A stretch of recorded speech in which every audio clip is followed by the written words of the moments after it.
Good morning. How are you all today? Thank you for visiting with us.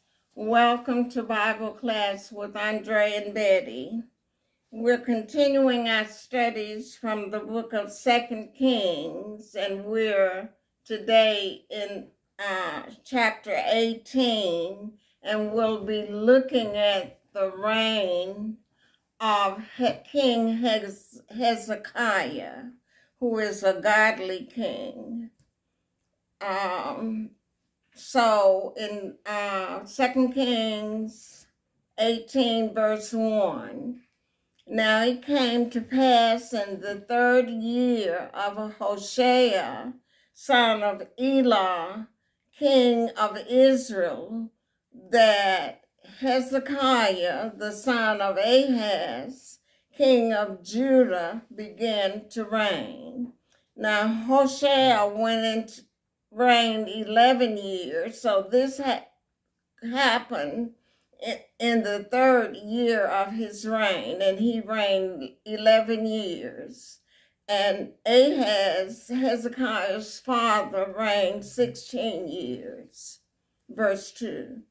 25 years old was he when he began to reign, and he reigned 29 years in Jerusalem.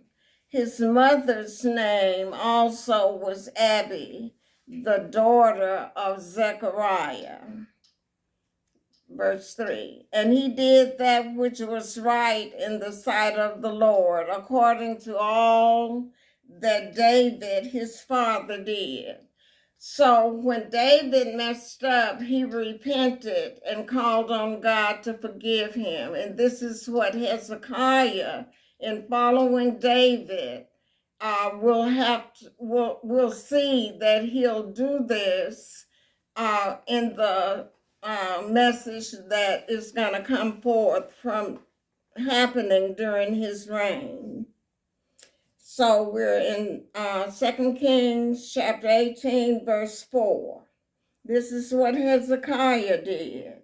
He removed the high places and break the images because they had fallen into idolatry, and cut down the groves of the shrines, and break in pieces the brazen serpent that Moses had made. For unto those days the children of Israel did burn incense to it, and he called it Nehushtan, which means a piece of brass. And this brazen serpent was talked about in Numbers chapter 21. So Hezekiah in verse 5, he trusted in the Lord God of Israel, so that after him was none like him among all the kings of Judah, nor any that were before him. But when we get to chapter 23, we're going to see Josiah turn to the Lord more than any king before or after him. And so Hezekiah trusted in the Lord more than all the kings. Verse 6, for he clave to the Lord and departed not from following him, but kept his commandments, which the Lord commanded Moses. And back in Exodus and Numbers and Deuteronomy, we see God commanding the children of Israel. And then he had given them the means of getting forgiven for mess ups through the sacrificial system, which is taught in the book of Leviticus. Verse 7. And the Lord was with him, and he prospered whatsoever he went forward. And he rebelled against the king of Assyria and served him not. Now the Assyrian king had taken the northern kingdom into captivity, but at that time, Hezekiah rebelled against the king of Assyria. Verse 8. He smote the Philistines even unto Gaza, and the borders thereof, from the tower of the watchman to the fenced city. Verse 9. And it came to pass in the 4th year of King Hezekiah, which was the 7th year of Hoshea, son of Elah, king of Israel, that Shalmaneser, king of Assyria, came up against Samaria and besieged it, or attacked it and took them into captivity. Verse 10. And at the end of 3 years, they took it, even in the 6th year of Hezekiah, that is the 9th year of Hoshea, king of Israel, Samaria was taken. And the king of Assyria did carry away Israel unto Assyria, and put them in Hala and in Harbor by the river of Gozan, in the cities of the Medes. Verse 12.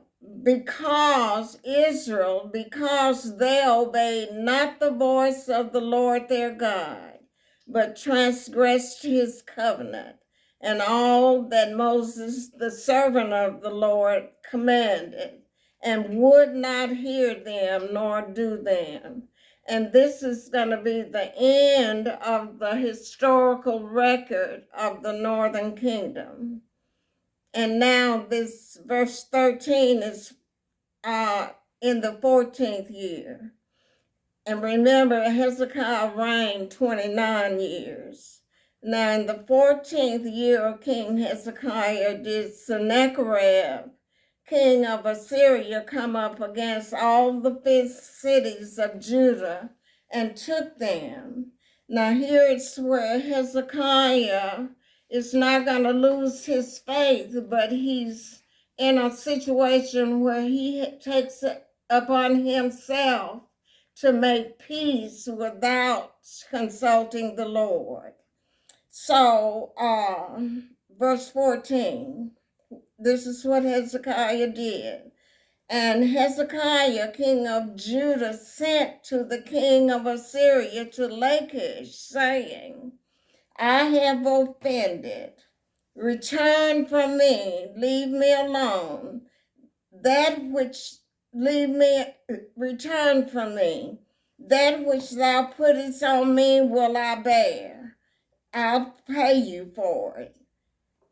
And the king of Assyria appointed unto Hezekiah, king of Judah, 300 talents of silver and 30 talents of gold. That's what you're going to have to pay me to leave you alone. And still, this king is not going to leave them alone. Verse 15. And Hezekiah gave him all the silver that was found in the house of the Lord and in the treasures of the king's house. At that time did Hezekiah cut off the gold from the doors of the temple of the Lord and from the pillars which Hezekiah, king of Judah, had overlaid, and gave it to the king of Assyria, trying to get the king of Assyria to leave Judah alone. Verse 17. And the king of Assyria sent Tortan and Rapsaris and Rapshakeh from Lachish to King Hezekiah. These are military officers for the king of Assyria. And so he sent to King Hezekiah with a great army against Jerusalem. And they went up and came to Jerusalem.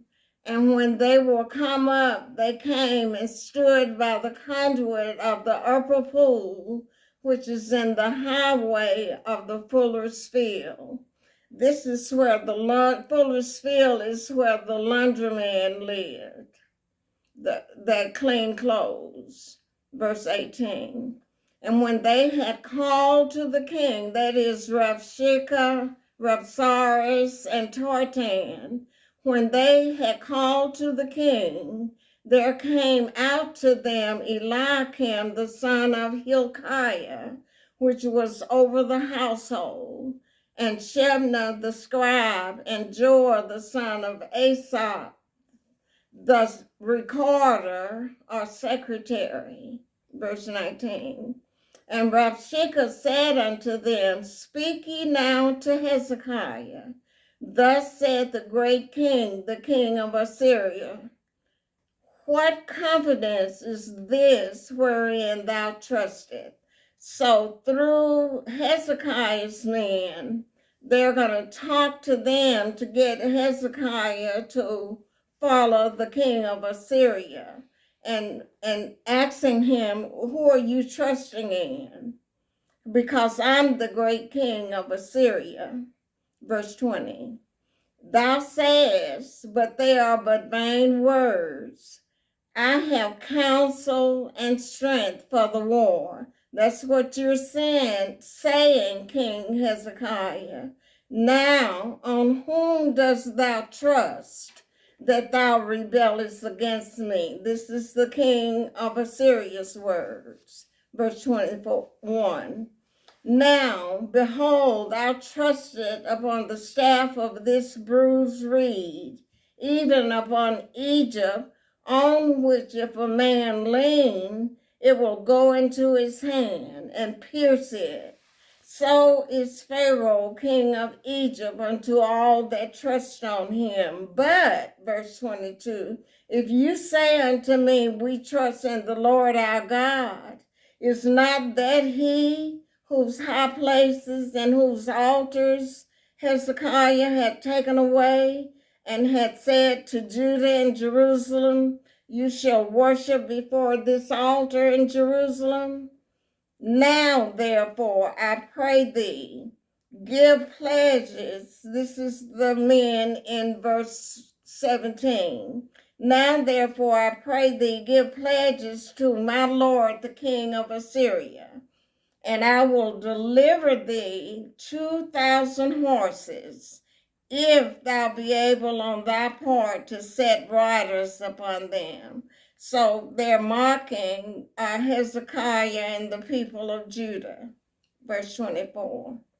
And then he says, And how then wilt thou turn away the face of one captain of the least of my master's servants, and put thy trust on Egypt for chariots and for horsemen? Verse 25, Am I not come up without the Lord against this place to destroy it? The Lord said to me, Go up against the land and destroy it, which is a lie. That's not what God told the king of Assyria and his army. Verse 26. Then said Eliakim the son of Hilkiah and Shebna and Joah unto Rabshakeh, Speak, I pray thee, to thy servants in the Syrian language, for we understand it, and talk not with us in the Jews' language, in the ears of the people that are on the wall. Verse 27, But Rabshakeh said unto them, Had my master sent me to thy master and to thee to speak these words? Has he not sent me to the men which sit on the wall, that they may eat their own dung and drink their own piss with you? Then Rabshakeh stood and cried with a loud voice in the Jews' language, which is Hebrew, and spake, saying, Hear the word of the great king, the king of Assyria. Thus said the king, Let not Hezekiah deceive you, for he shall not be able to deliver you out of his hand. Neither let Hezekiah make you trust in the Lord, saying, The Lord will surely deliver us, and this city shall not be delivered into the hand of the king of Assyria. Don't let Hezekiah fool you all. Verse 31. Hearken not to Hezekiah, for thus saith the king of Assyria, make an agreement with me by a present, and come out to me, and then eat every man of his own vine, and every one of his fig tree, and drink ye every one the waters out of his cistern. Now this is a picture of how Satan operates through mankind.